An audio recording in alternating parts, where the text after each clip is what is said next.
Hey guys, welcome to another episode of Trekking It. Today I'm going to show you guys all of my bunker gear, or all of my personal protective equipment as a firefighter, and some of the basic kit that I wear. So onwards to the video. Thank you guys for watching.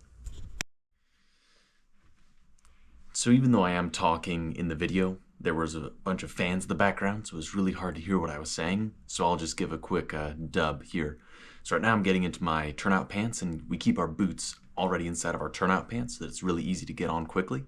And our pants have suspenders because they're pretty heavy duty and they're very heat resistant, and yeah, they're pretty stiff, but they keep you really nice and warm in the winter, and they keep the fire off of you if you're fighting a fire.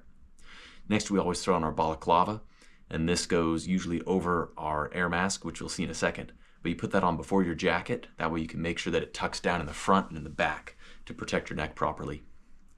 Next, I'm throwing on my jacket here, and in a second you'll see that in my pocket on my sleeve I have a purple band. That is a rescue band that you can throw around a firefighter and drag him out of a structure. The jacket simply just zips up and then has Velcro to go over the zipper, and also has Velcro that goes around the neck. So that way your neck is super protected with all that heat shielding goodness to keep the fire off of you. Next, I'm going to grab my air pack. These things weigh about 35 pounds with a 1 hour bottle of air on there. And that 1 hour label on there is pretty deceiving. More on that in a second. So to throw it on, you put it on just like a backpack. And anybody who's been backpacking or outdoors knows that usually you have hip straps. So I'm tightening down the shoulder straps and then also cinching down the hip straps. That way you want the weight on your hips and not on your shoulders. Otherwise that pack gets very heavy very quickly. So there I am, cinching all that down right there. And also throwing across my chest strap here in a second.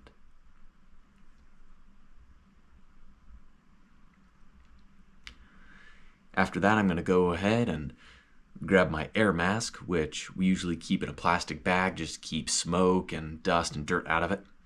And this just goes right over your head. Don't forget to put that neck strap on first. That way you can take off your mask and just have it hanging against your chest so you don't have to keep carrying it around with you. The mask goes over your head, and you want to make sure that you cinch down the bottom straps first, then the top, then the very top, and then you put your hand in front of the main valve in the front and try to breathe in, and that ensures that you have a proper seal in the front of your mask. So I'll demonstrate that here in a little bit.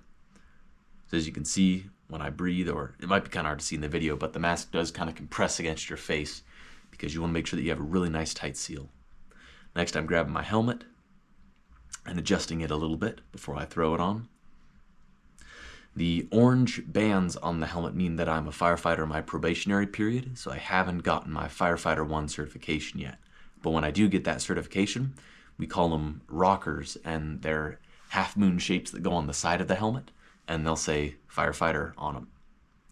Last but not least, I throw on my gloves, and these are very nice and heat resistant, though fire is still very hot. I mean, obviously, but so the gloves do quite a bit, but don't try, touching hot metal for very long or trying to pick up something that's burning, because there's limits to all the equipment, just like with everything.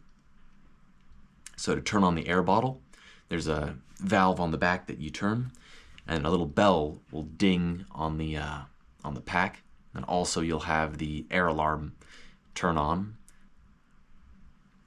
Next, you take the regulator and slot it onto the mask, and then you're going to press it into place, and when you press in, you're going to breathe in, and that's going to pop that regulator so that you'll have oxygen flowing.